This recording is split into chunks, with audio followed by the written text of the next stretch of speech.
Hello everyone, and I think this video is pretty cool, and everything you just see, it's possible today. So there is so many incredible things that we can do with augmented reality today.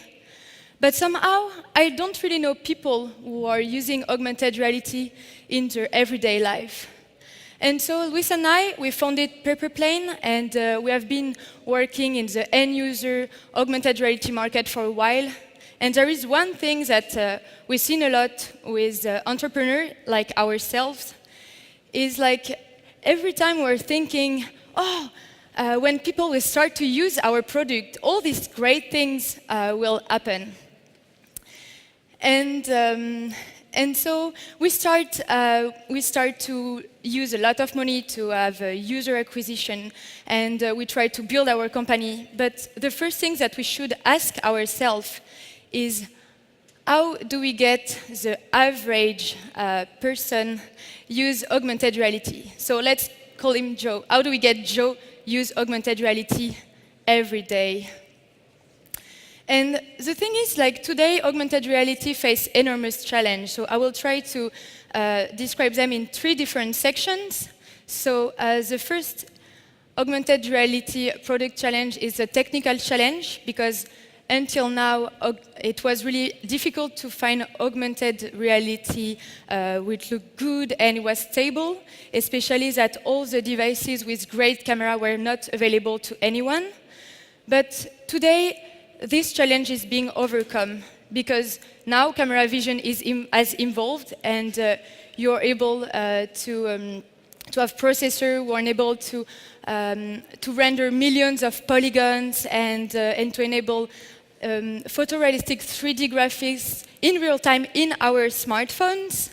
And so there is still technical challenge, but is being improved every day.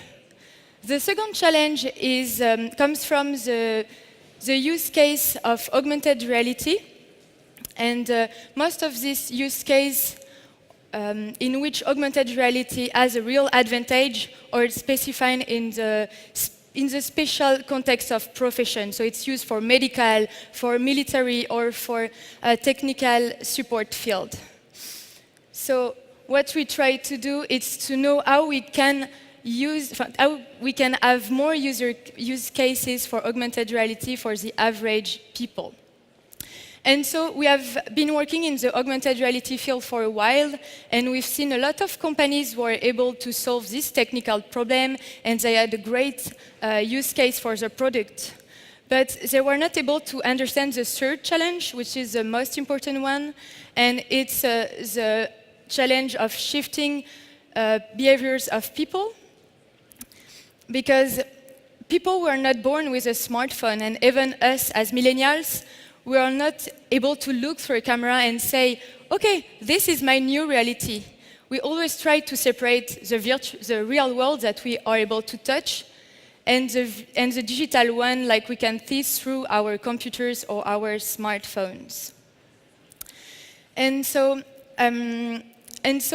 what we are trying to do right now, it's to understand how we can make these people use augmented reality. And there is a funny thing, it's a personal example. I was with my nephew in the car, and he was looking through the window, and I think it was looking for something really far, and what he did is just pinch the windows like this, and I think he was trying to make the things that he was looking at bigger.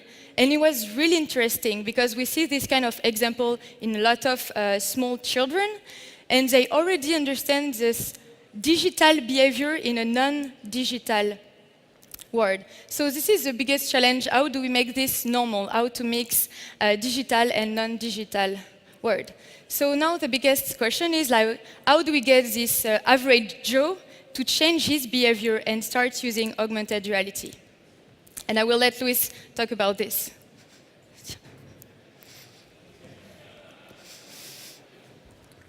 Great. So to answer this question, we actually use a very simple framework. And it's a framework that was developed by an American guy called BJ Fogg. And he was working on a behavioral change model. And what we did is we tweaked it a little bit and kind of made it apply to augmented reality. And what is so powerful about this framework now is that we can predict, or at least understand, why some augmented reality products work with masses of people and why some don't. And this model that I'm going to show you now implies that three things happen at the same time, right? So the first thing that has to happen is that the user has to have enough motivation to see your product. And in augmented reality, motivation can be the augmented reality content itself. So the user has to experience the feeling of pleasure or of acceptance or of hope. And so if that happens, then your augmented reality product has a chance of working. A second thing that has to happen is that the user has to have the ability to use your augmented reality product.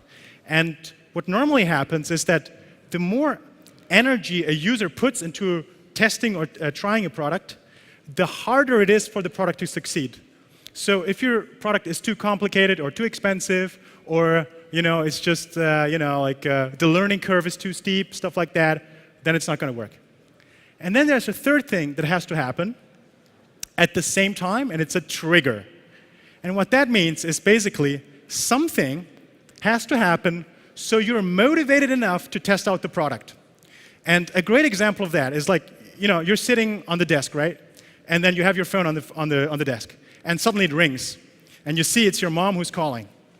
So you will be motivated enough to pick up that call because it's your mom. Yeah, why wouldn't you pick up the call, right? And then you also have the ability to do it because it's just a few inches away from your body. So you just grab the phone. Ability there, motivation is there. But you would have never taken the call if there wasn't a trigger.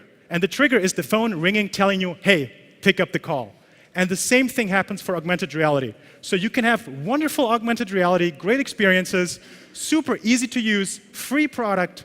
But if the product doesn't remind you, hey, use me again, then it's not going to work for mass market of people.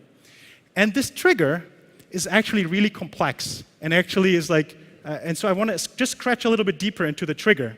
And what is actually found out through research was that that there's two types of triggers, right? There's the external trigger and an internal trigger. An external trigger is when I come to you and I tell you, hey, test out the augmented reality product. Or when your phone tells you, hey, test out or check out this app. And so, or you open a brochure or you go to a website, marketing. Marketing is external triggers. But then there's another trigger called internal triggers. And what they do is basically when you feel a certain way, and then you want to check out the product because you feel a certain way. And what was found out is that the most effective triggers trigger negative emotions of people. Products that are being used by millions, hundreds of millions, billions of people tend to tap into your negative emotions, and they do so often and frequently and multiple times a day. So a great example of that is Instagram, right? You don't know what to do, you're kind of bored, you feel anxious, you feel lonely. All right, let me just check Instagram or Tinder or whatever, right? And so these social products, WhatsApp, Snapchat, Facebook, all these social products, they really understand the psychological trigger here. And so the biggest bet being done today in augmented reality and pushing this entire thing forward is actually coming from these companies right there. Companies who really understand your psychology and how to change it. And it kind of goes back to augmented reality in the sense that if you want to build an augmented reality product that should reach millions of people, everyday average people, then your product has to tap into negative emotions of people multiple times a day. And so I just want to quickly show you how this looks visually, right? So this here's a graph. You can see it. It has motivation on the y-axis. It has ability on the x-axis. You can really see the more motivating a product is, the more likely it is to be used. The higher the ability is, the more likely it is to be used. And here's the trigger curve. And so whenever the trigger occurs and your product happens to be in the green side, it has potential to reach millions and hundreds of millions of people, and it's going to be great for augmented reality. And if it doesn't, then it's going to fail or stay a niche market product. And I want to show you 3 examples just so you understand that, right? So I don't know if you know this, but ever since the iPhone came out, there have been roughly 60 augmented reality apps. You would never know it because although they had high ability, so they were free to download and you could see augmented reality, the motivation was incredibly low. Like you could just see like random crappy stuff like sharks or marketing promos and stuff like that. Nothing really interesting.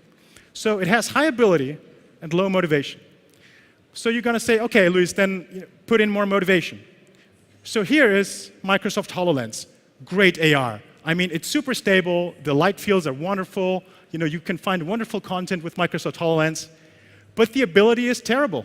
Like, have you ever tried to purchase one of these things? It's between $3,000 and $5,000. It's super clumsy on your head. You can never get it. You have to buy it online. All these things. So it falls in here. And here I have another example of an augmented reality product that has actually reached 200 million people. And it's the first time they have ever seen augmented reality, and it worked. It's this guy right here. I don't know if you've seen this. This is from Snapchat, a little dancing hot dog. It kind of like bounces left and right, and there's a little music. And what happens is, it's super easy. You just open Snapchat, swipe to the right. Motivation, it's super funny. You can take pictures, you can send it to your friends, and it works. 200 million people. Another example, even more elegant, Pokemon Go. These guys had great motivation because we knew the little guys, the little Pokemons from our childhood. Great ability, for free app, you just download it. And then they were so clever, they actually triggered it to a negative emotion called nostalgia. So most Pokemon Go people were actually 90s kids like ourselves who kind of tried it out. So that is just 2 examples of augmented reality products that have really worked. And so now I want to just quickly hand it back to Lily so she can talk about what we do at Paperplane and just quickly wrap it up. Thanks a lot, guys. Thank you. And so we've built Paperplane, which is a social company, and what we're trying to do is to bring this augmented reality to the average person. And what we're doing is we try basically to integrate easily augmented reality in the real world. And so we have created a platform where you can find your friends, interact with them with augmented reality content. And it's really motivating because it's friends who can discover friends content. It's high ability because it's a free and easy to use smartphone app. And so let me show you a sneak peek of what so this is the map base of Paperplane, so you can see the virtual message of Joe, which finally used a map. And so once his friend is going to this specific location, he will be able to see augmented reality content such as like objects, videos, pictures.